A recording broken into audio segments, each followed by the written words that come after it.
ത്രിതല പഞ്ചായത്തിന്റെ തിരഞ്ഞെടുപ്പ് ഫലം പുറത്തു വന്നപ്പോൾ ചെറുപുഴ പഞ്ചായത്ത് ഭരണം ഒരിടവേളയ്ക്ക് ശേഷം UDF തിരിച്ചുപിടിച്ചു. കഴിഞ്ഞ 5 വർഷക്കാലം ഭരണത്തിൽ നിന്നും മാറി നിൽക്കേണ്ടി വന്ന UDFന് ആത്മവിശ്വാസം പകരുന്നതായി പഞ്ചായത്ത് ഭരണത്തിലേക്കുള്ള തിരിച്ചുവരവ്. അത്യധികം വാശിയേറിയ മത്സരത്തിൽ പല വാർഡുകളിലും ഇഞ്ചോടിഞ്ച് പൊരുതിയാണ് UDF ഭരണത്തിലേക്ക് നടന്നു കയറിയത്. ചെറുപുഴ പഞ്ചായത്തിൽ UDFന് അട്ടിമറി വിജയം.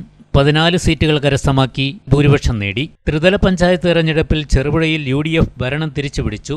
ഫലമറിഞ്ഞ 20 വാർഡുകളിൽ UDF 14 സീറ്റുകൾ നേടിയാണ് ഭൂരിപക്ഷം കരസ്ഥമാക്കിയത്. 5 വർഷത്തിനു മുമ്പ് കൈവിട്ടുപോയ ഭരണത്തെ തിരിച്ചുപിടിച്ചാണ് UDF വൻ തിരിച്ചുവരവ് നടത്തിയത്.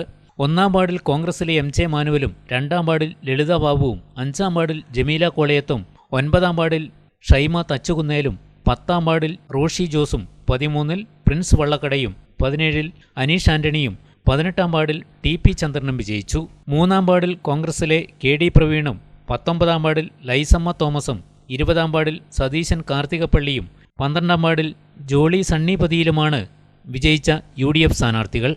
7-ാം വാർഡിൽ LDFിലെ ശ്രുതി രാജേഷും 11-ാം വാർഡിൽ PJ ജോസും 14-ാം വാർഡിൽ മഞ്ജു വിനോദും 15-ാം വാർഡിൽ സീമ മുകുന്ദനും 16-ൽ PV വിജയനും 4-ാം വാർഡിൽ KC ലക്ഷ്മണനുമാണ് വിജയിച്ച LDF സ്ഥാനാർത്ഥികൾ.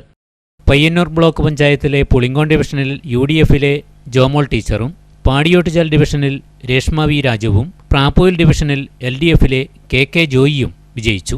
മത്സരം നടന്ന 20 വാർഡുകളിൽ ആദ്യം മുതൽ തന്നെ ശുഭപ്രതീക്ഷ വച്ചു പുലർത്തിയ UDFിന്റെ കണക്കുകൂട്ടൽ പൂർണ്ണമായും ശരിവെക്കും വിധത്തിലാണ് പഞ്ചായത്തിന്റെ തിരഞ്ഞെടുപ്പ് ഫലം ഉണ്ടായിരിക്കുന്നത്. തിരഞ്ഞെടുപ്പ് ഫലം പഞ്ചായത്തിൽ കോൺഗ്രസിനും UDF മുന്നണിക്കും കൂടുതൽ ആവേശം പകരും. നിങ്ങൾ സ്വർണ്ണാഭരണങ്ങൾ വാങ്ങുമ്പോൾ വഞ്ചിതരാകാതിരിക്കാൻ ജാഗ്രത പാലിക്കുക. 2023 ഏപ്രിൽ 1 മുതൽ സ്വർണ്ണ പരിശുദ്ധി ഉറപ്പുവരുത്തുന്നതിന് കേന്ദ്ര ഗവൺമെന്റ് ആഭരണങ്ങളിൽ HUID നിർബന്ധമാക്കിയിരിക്കുന്നു.